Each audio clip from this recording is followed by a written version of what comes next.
Tous les dimanches, c'est Corian de 15h à 17h sur Radio Platine pour le meilleur mix dance Electro House avec des infos.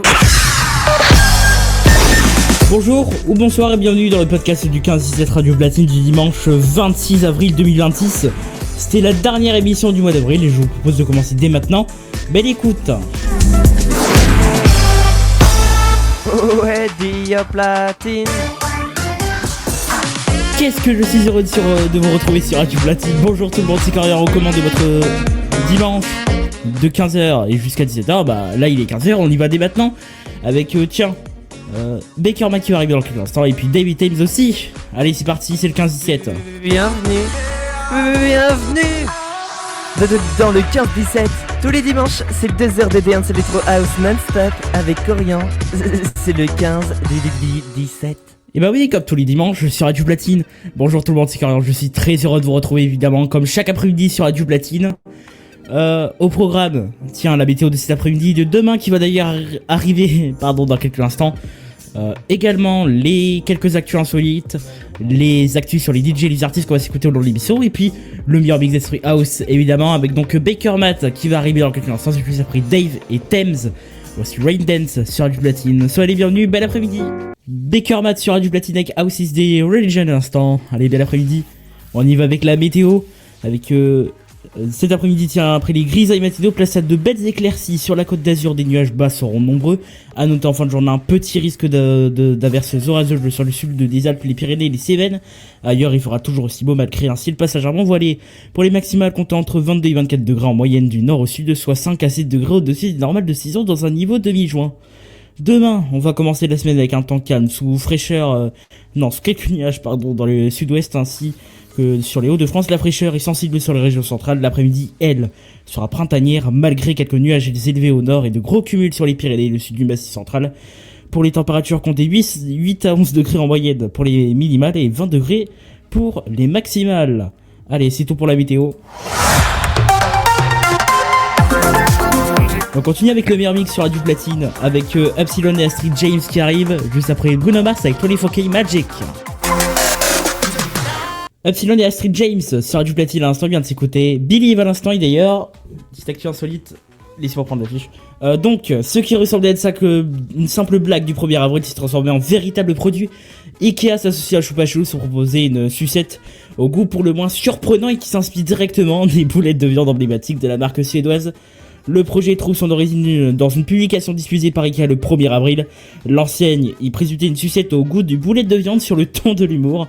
Je cite, « Nous n'avions pas pu nous empêcher de pousser l'expérience un peu plus loin, surtout après la réaction enthousiaste du public », déclare Javier Quiñones, commercial manager pour le groupe Inchka. Contrairement à un canular classique, l'idée ne s'est donc pas arrêtée là. Je cite, « Les deux entreprises sont unies pour créer une sucette en édition limitée, assure Ikea ». Encore une fois, je cite, Quand Ikea nous a invités à imaginer une sucette inspirée par leur emblématique boulette de viande suédoise, nous avons immédiatement été intrigués. Chez Choupa Choups, nous recherchons en permanence de nouvelles façons de surprendre et de ravir. Et puis que Martin Hoffling, Global Marketing Manager chez Choupa Choups, et pour que cette sucette puisse s'adresser au plus grand nombre, les marques ainsi affirment, qu'elle ne contiendra un seul gramme de viande, mais bien sera 100% vegan. Au total, 1 million de sucettes seront produites et distribuées dans des magasins Ikea des 4 coins du monde, dont en France. Donc si vous n'osiez pas vous lancer dans cette découverte, alors pas de panique, puisqu'il s'agira d'une distribution gratuite dès les 6 juin, jour de la fête nationale suédoise. Reste à faut savoir comment sera accueillie cette sucette au goût pour le moins insolite. De son côté, le patron du géant de l'ameublement avoue ne l'avoir pas encore goûté. Je cite encore une fois, on attend avec impatience les premières sucettes en interne pour le mois de mai. Donc ceux qui souhaitent tester cette édition limitée pourront se renseigner auprès de leur magasin Ikea et suivre Ikea sur les réseaux sociaux pour obtenir plus d'infos sur les moments de dégustation, indique l'enseigne. Et on continue sur Radio Platine avec Elena qui arrive juste après Purple Disco Machine avec Hypnotize.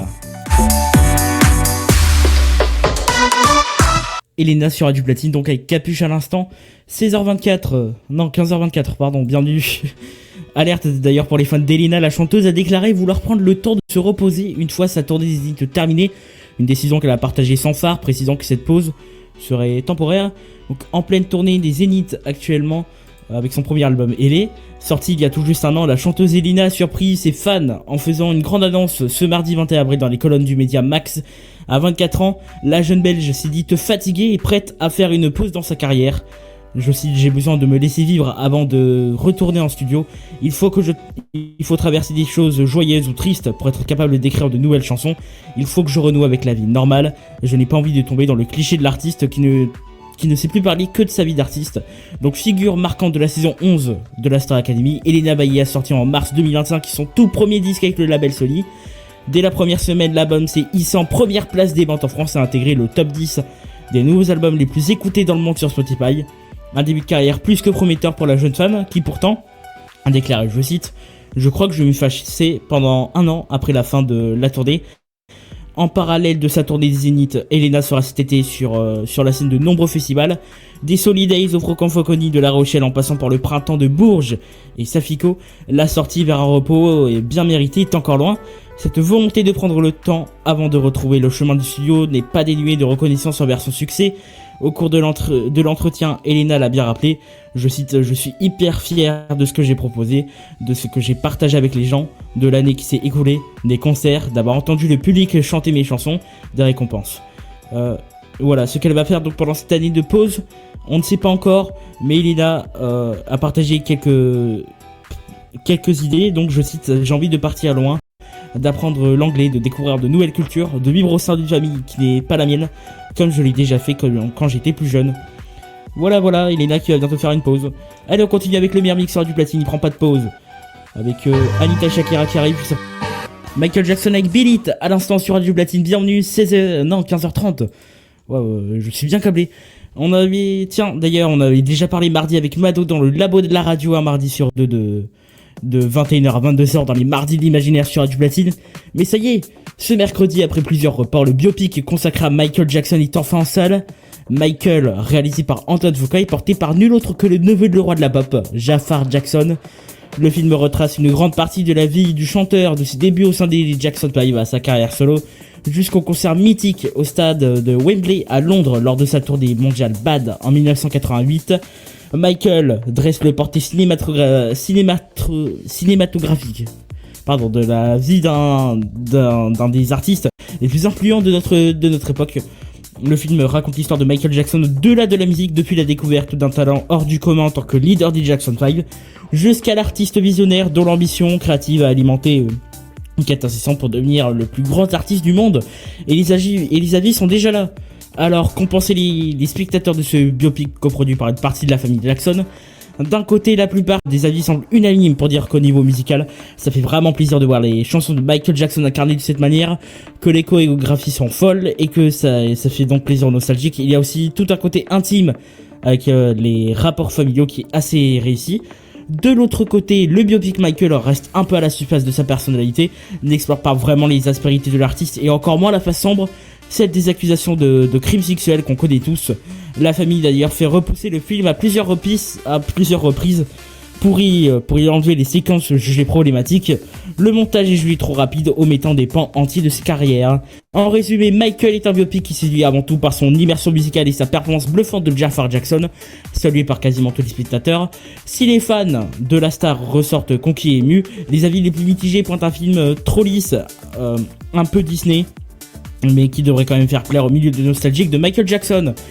Tiens d'ailleurs, que pensez-vous du film Michael? N'hésitez pas à répondre par téléphone au 06 66 12 26 86 sur le Discord de Radio Platine. Pour rejoindre, rendez-vous sur radioplatine.fr et cliquez sur les codes Discord. D'ici là, Zara Larsson doit arriver juste après Annie. Zara Larsson avec Crush à l'instant sur Radio Platine. Bienvenue, 15h38. Tiens, et maintenant, sachez que Zara Larsson a décidé de dominer notre été. La pop star vient de sortir le premier Girls Trip, une réédition de son album Midnight Sun, rempli de collaborations féminines venues des quatre coins du monde. Après des semaines de teasing sur les réseaux sociaux, Zara a enfin lâché le cast.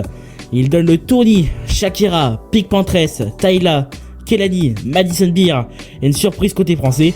Si les fans s'attendent à voir le nom d'Aya Nakamura ou de Theodora sur l'affiche, c'est celui de Malibu qui est sorti. La mystérieuse artiste risque de nous surprendre. Emportée par le succès viral de ses récents morceaux, de ses concerts et par une nouvelle visibilité internationale. Zara Larsson n'a pas dit son dernier mot. Entre très belles chansons en puissance, collab inédit, esthétique flashy, colorée et dauphin paillettes, tout est réuni pour nous offrir la bande son de cet été.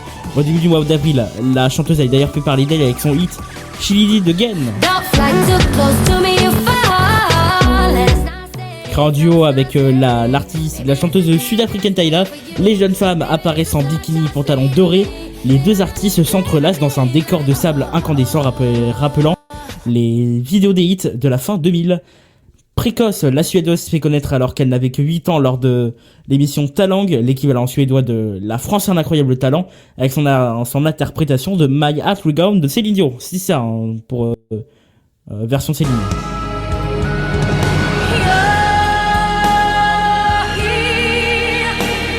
Sa performance devient d'ailleurs son premier single de Zara Larsson. Elle sortira son premier album 1 à 17 ans. Depuis, Zara Larsson a édité 4 autocompilations, 5 extended de 94 singles, dont plusieurs à succès. Allez, on continue sur Radio Platine avec Angèle et Justice qui va arriver dans quelques instants, juste après Alex Ider et Max Tyler. Ton hit de Angèle et Justice sur Radio Platine, c'est What You Want à l'instant, 15h45. D'ailleurs, nouveau record pour le marché mondial plutôt insolite, un appartement de 2500 m² vient de se vendre à Monaco dans le tout jeune quartier de luxe de Maritera, vendu 500 millions de $. Il devient ainsi la propriété la plus chère de tous les temps. L'acquéreur est Rinat Ahmedkov, un oligarque ukrainien dont la fortune est estimée à plus de 10 milliards d'euros. Non, 6 milliards. Waouh. Déjà propriétaire quand même de plusieurs biens immobiliers, il a fait fortune dans l'énergie, les mines ou encore la téléphonie.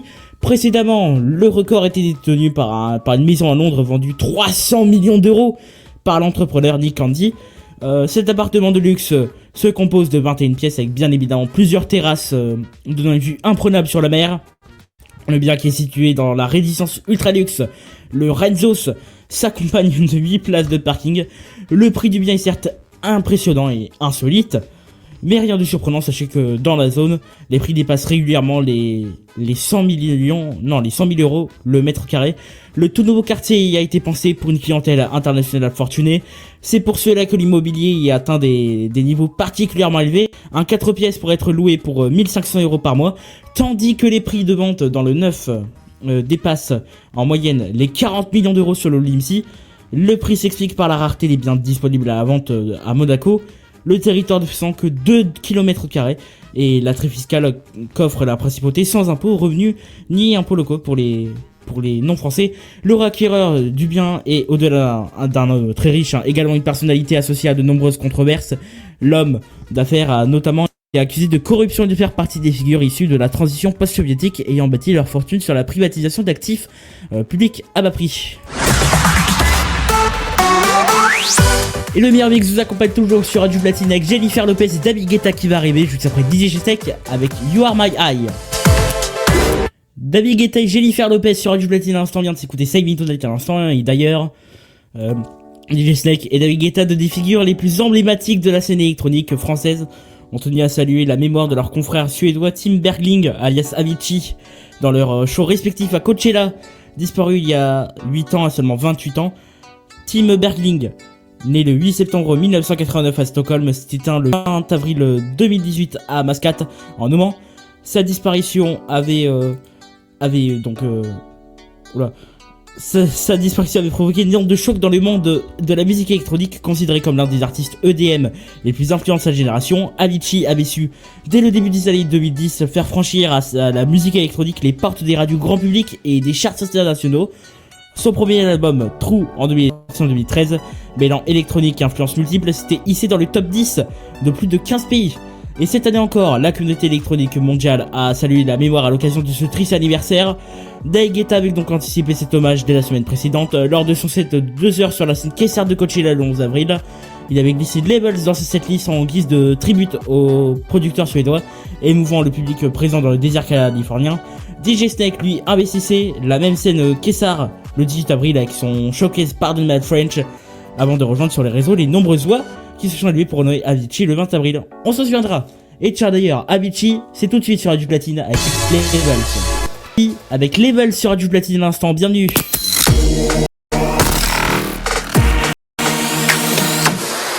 On va revenir dans un instant avec Robin, Chase West et Leon qui va derrière. Et puis d'ici là on fait une petite pause. A tout de suite. Dia Platine. Bienvenue, bel après-midi, bon dimanche. Vous écoutez Radio Platine, la radio des Destroy House. C'est toujours Corian en commande de votre dimanche après-midi. Il est 16h, on démarre une nouvelle heure avec Chase West qui va arriver dans quelques instants. Juste après un bon LB1 avec Summer Vibe. On y va, on est déjà à la moitié de l'émission, ça passe vite. Bienvenue dans le 15-17.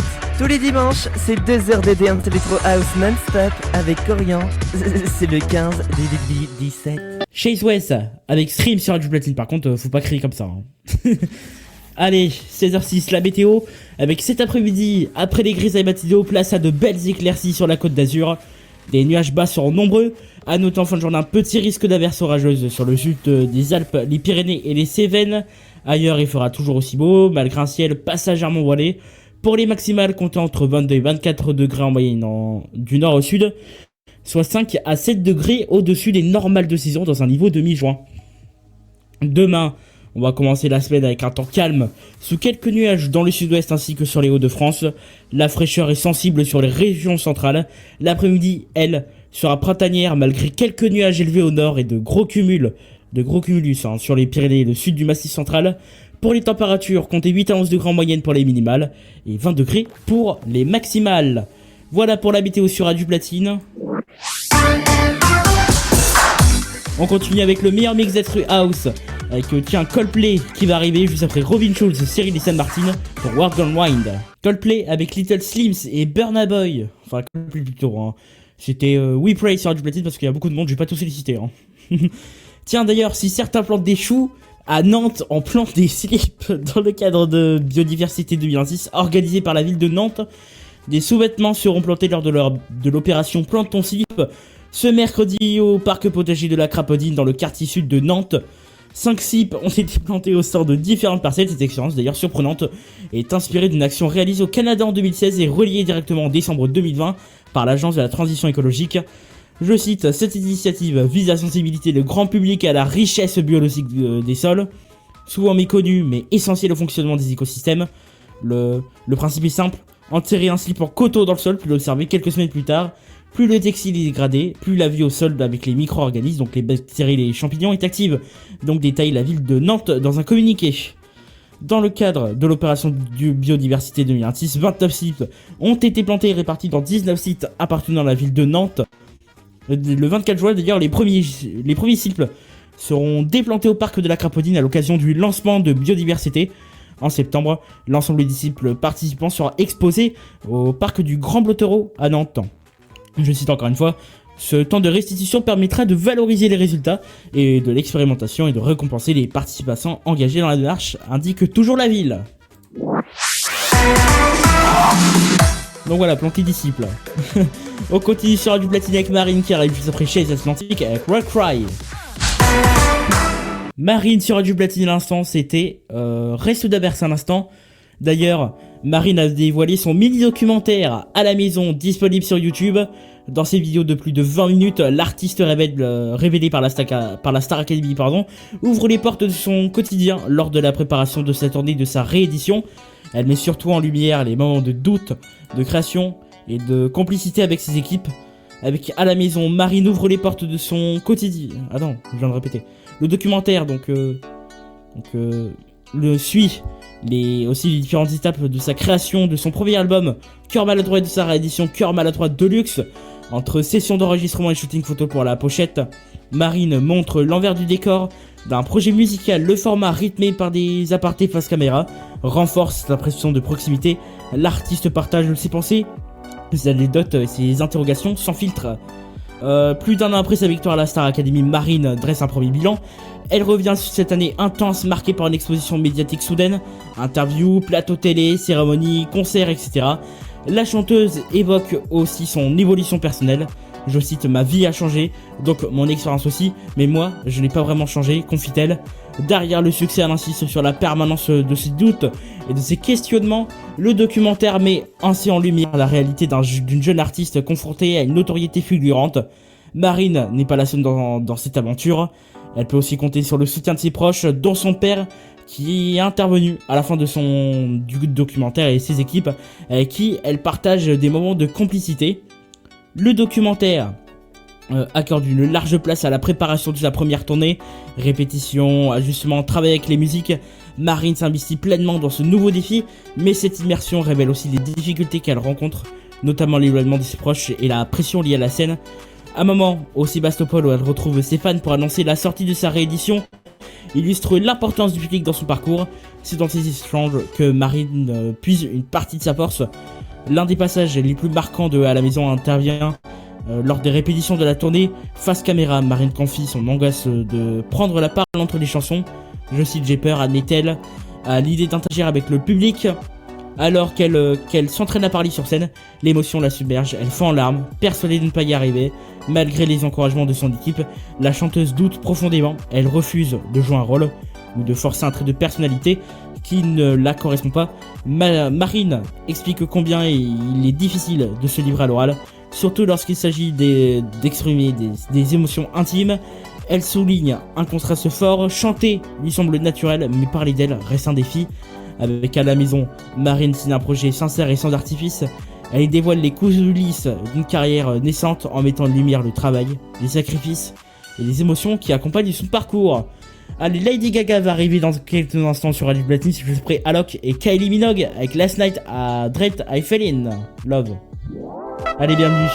Lady Gaga sur Radio Platine à 16h29 avec The Dead Dance à l'instant. Allez, bienvenue, bel après-midi. On va partir sur une actu autant cinéma que mode, parce que c'est désormais officiel. Lady Gaga rejoint le casting du très attendu Le Diable s'habille en Prada 2. Une annonce confirmée de la plus spectaculaire des manières lors de l'avant-première new-yorkaise du film mardi dernier, où la chanteuse et actrice a littéralement capté tous les regards en apparaissant sur le tapis rouge du Lincoln Center, alors que les arrivées de Anna Thaoué, Mel C, Emily Blunt et Stanley Tucci semblent déjà signer un moment fort de la soirée. La véritable surprise est venue en toute fin de soirée, présentée comme une invitée mystère. Lady Gaga rejoint le quatuor emblématique sur scène, officialisant son caméo dans la suite du film culte. Une apparition d'autant plus commentée, puisqu'elle intervient une semaine après la sortie de Runway, un single coécrit avec Doechii, spécialement pour le long métrage, confirmant l'application totale artistique de la star dans son nouvel opus. Pour cette apparition très attendue, Lady Gaga a choisi une pièce d'archive immédiatement retenue à l'attention. Un robe bustier noir en sirène, issu de la collection automne-hiver 2016 de Saint Laurent, une création épurée à la silhouette ultra ajustée, presque sculpturale, soulignée par un bustier aux ongles nets et une coupe qui s'évade juste au-dessus des genoux en une traîne spectaculaire. Elle a révélé une paire de Mary Jane's, plateforme avant-gardiste issue de la collaboration entre Christian Louboutin et Mathieu Fécal, un nom qui quand même laisse beaucoup à désirer, mais donc qui vient de la collection automne 2025. Côté bijoux, la star a opté pour une approche minimaliste mais précieuse avec les boucles d'oreilles célestes de Tiffany & Co, issues de la Blue Book Collection 2024, accompagnée de sa bague de fiançailles. Si l'oreille exacte de Lady Gaga dans le film reste encore secret, sa présence aux côtés du trio mythique du premier opus laisse présenter un caméo hautement scénarisé, possiblement lors de ses débuts, encore un futur Met Gala fictif. On verra tout ça le mercredi 29 avril. C'est bientôt, hein, dans 3 jours. D'ailleurs, alors que le film s'appelle toujours Le Diable s'habille en Prada 2, aucune des dettes d'affiche n'a jugé bon de porter la maison italienne sur le tapis rouge. C'est normal, c'est dommage. Allez, Taylor Swift arrive, je serai Rita Ora sur Radio Platine. Grab a Girls qui remixe Taylor Swift à l'instant sur Radio Platine, c'était The Fate of Ophelia à 16h38. Bienvenue. Sachez d'ailleurs que les admirateurs de la chanteuse Taylor Swift, qui attendent avec hâte son mariage au footballeur américain Travis Kelce, ne devront patienter quelques mois encore, alors que le couple viendrait juste de convier leurs invités pour leur cérémonie en juillet. C'est donc le 3 juillet à New York que le couple échangera alliance et vœux, selon l'invitation officielle envoyée à leurs proches et rapportant l'exclusivité par le média américain Page 6 jeudi. Les amoureux devraient donc ainsi s'unir la veille du 250e anniversaire de l'indépendance des États-Unis, appelée 4th of July ou Independence Day, fête commune comme étant la préférée de la star du documentaire Miss Americana. Si les rumeurs indiquaient précisément l'intention des fiancés de se marier dans le Rhode Island, où Taylor Swift partage une grande propriété jouxtant un hôtel, une source avait confié en novembre dernier qu'ils envisageraient plutôt de se lancer à fond dans un lieu totalement différent, pouvant accommoder davantage d'invités, selon les médias américains. Leur choix serait dit ainsi arrêté sur la grosse pomme, ville chouchou de la chanteuse de 36 ans qui a longtemps habité, en plus d'avoir déclaré son amour à la métropole dans la chanson de New York, dans la succès Welcome to New York. Donc depuis 2014, elle posséderait deux grands penthouse mitoyens de quartier new-yorkais de Tribeca, qu'elle aurait transformé en un grand duplex avant d'agrandir le logement en achetant la maison voisine et un loft de 325 mètres carrés, donc dans le même immeuble. Son futur mari Trebeskaz aurait aussi partagé son affection pour la ville qui ne dort jamais, indiquant qu'il aime flâner sur le PCX. Je cite: je crois que c'est l'une de mes choses préférées à New York, se fondre dans la ville, se promener dans les rues, ressentir l'énergie qui s'en dégage, voir chacun vaquer à ses occupations et de nouvelles rencontres au passage, aurait-il raconté. D'ailleurs, sa robe de mariée de Taylor Swift sera inspirée de celle de Nicole d'Hollywood, Elizabeth Taylor. Allez, on continue avec un classique des Earth, Wind & Fire qui arrive. Je suis pris Annabelle Anglug et Punctual pour Falling Up sur Radio Platine. Bienvenue les Earth, Wind & Fire avec September sur Radio Platine à l'instant. Bienvenue, 16h46. Nous, on y pas en septembre, mais nous, on est en avril, voilà. Direction la Finlande d'ailleurs, en passe-temps insolite n'a pas fait rire tout le monde. Un groupe de cadets de l'armée de l'air finlandaise s'est fait taper sur les doigts après avoir été surpris en train de réaliser des seins olé olé dans le ciel grâce à des trajectoires de vol savamment étudiées. Le matin du 13 avril, les élèves s'entraînaient à faire des virages aux commandes des deux avions Grob G115 lorsque l'analyse de leur parcours sur le site Flight Radar a révélé donc des silhouettes plus que subjectives. Les cadets ont également tracé d'autres formes moins osées, comme des cœurs. L'armée de l'air finlandaise a indiqué dans un communiqué que les pilotes feraient l'objet de sanctions disciplinaires, sans préciser la nature de celle-ci. Je cite: l'armée de l'air exige de ses soldats qui respectent les bonnes manières et les règles de conduite, et tout écart sera traité de manière appropriée, a ajouté un porte-parole cité par le média finlandais Il. Ces vols n'ont présenté aucun danger pour le trafic aérien. Je cite encore une fois: les appareils sont restés dans la zone d'entraînement assignée à la mission de vol et ont effectué les exercices prévus dans le cahier des charges. Ils n'ont pas dévié de leur route, assure le communiqué. Une enquête a été ouverte pour faire la lumière sur l'incident. Les élèves impliqués suivent le très sélectif cours de formation des officiers de réserve pilote à l'académie de l'armée de l'air de Tikkakoski. Voilà, donc il y en a, ils ont décidé dans le ciel des signes plutôt subjectifs, un peu altem. Et on continue avec le meilleur mix sur Radio Platine avec Martin Garrix avec Riabes qui arrive, et je vous après Merchant, Jordan Grace et qui remix Ed Sheeran avec Azizam. Martin Garrix avec Riabes K-Takes des Voodoo sur Radio Platine à l'instant 1, et d'ailleurs on vient de s'écouter de Sheeran à l'instant aussi. Martin Garrix et Ed Sheeran s'apprêtent à sortir une collaboration baptisée Reround Repeat It, attendue depuis plus de 10 ans par les fans du DJ néerlandais. Un teaser officiel vient de confirmer que le titre verra le jour avant l'été. L'histoire de ce morceau est presque aussi fascinante que le titre lui-même. Tout commence en 2014 quand Ed Sheeran annonce publiquement la collaboration via Instagram. La star britannique se dit enthousiasmée par cette première incursion dans l'univers de la musique électronique aux côtés du producteur d'Amsterdam. Dès mars 2015, Martin Garrix joue le titre en ID lors de son set sur la main stage de l'Ultra Music Festival de Miami, déclenchant immédiatement un engouement sur la massif. Une sortie officielle semble alors imminente sous l'égide de Spinning Records. Le label avait révélé que Garrix au grand public, mais leur release ne se concrétise jamais. Garrix évoquera lui-même par la suite des problèmes de label et beaucoup de tracas pour expliquer pourquoi le titre est resté dans les tiroirs, au point que les fans les plus fidèles avaient fini par perdre tout espoir. Puis, il y a quelques semaines, Martin Garrix et Ed Sheeran ont été aperçus ensemble à New York, visiblement en train de tourner sur un contenu visuel lié au titre. Les images ont immédiatement circulé sur les réseaux sociaux, ravivant l'excitation d'une communauté qui n'osait plus y croire. Dans les mêmes temps, Garrix avait déjà suivi quelques indices en lâchant un emoji repeat dans un post Instagram commun avec Sheeran, un signe suffisamment explicite pour enflammer les discussions sur les forums et les groupes de fans. La confirmation définitive venue lors d'un live Instagram de Martin Garrix, au cours duquel Jay avait écouté un extrait de la version finale du morceau. Le résultat conjugue l'énergie et les caractéristiques du producteur néerlandais avec la voix reconnaissable de Ed Sheeran. Un mariage que les fans attendaient depuis une décennie dans la lignée des grandes collaborations cross-genres de Garrix comme Don't Look Down avec Usher, intitulé Rewind Reveal It. Le titre devait voir le jour avant l'été 2026, une sortie qui s'annonce comme l'un des événements musicaux de la saison, à la croisée de la dance music grand public et de la pop internationale. Pour Martin Garrix, ce sera aussi l'occasion de boucler une boucle ouverte il y a 11 ans et de prouver que certains chefs-d'œuvre valent bien une longue attente. Allez, bienvenue sur Radio Platine, voici This Is Todora avec Mélodrama. Ah, très bon ça, This Is Todora avec Mélodrama sur Radio Platine. Et c'est la fin de ce 15-17, merci de nous avoir suivis sur Radio Platine. Je vous retrouve en dimanche prochain entre 15h et 17h, mais avant ça, la suite de ce dimanche après-midi. Dimanche plutôt, puisque c'est pas encore fini le dimanche avec le meilleur mix d'Esprit House qui va arriver dans quelques instants jusqu'à 21h, puisque Timothée, il est à Marrakech et il sera pas là pour Foot Express, vous l'aurez compris. Nous, également aussi, à 21h par contre, il y aura toujours la rediffusion de Honor Jojo qui est maintenue. Joachim qui était très énergique, on va dire ça. Voilà, il était en roue libre et il a fait quelques imitations de moi-même. Ça c'est nul. Non, je déconne.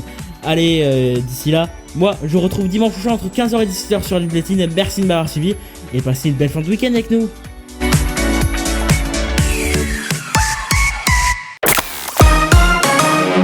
Et c'est tout pour le podcast du 15-17 du dimanche 26 avril 2026, le dernier dimanche du mois d'avril. Merci de l'avoir suivi et à bientôt pour d'autres podcasts. Tous les dimanches, c'est Corian de 15h à 17h sur Radio Platine pour le meilleur mix dance electro house avec des infos.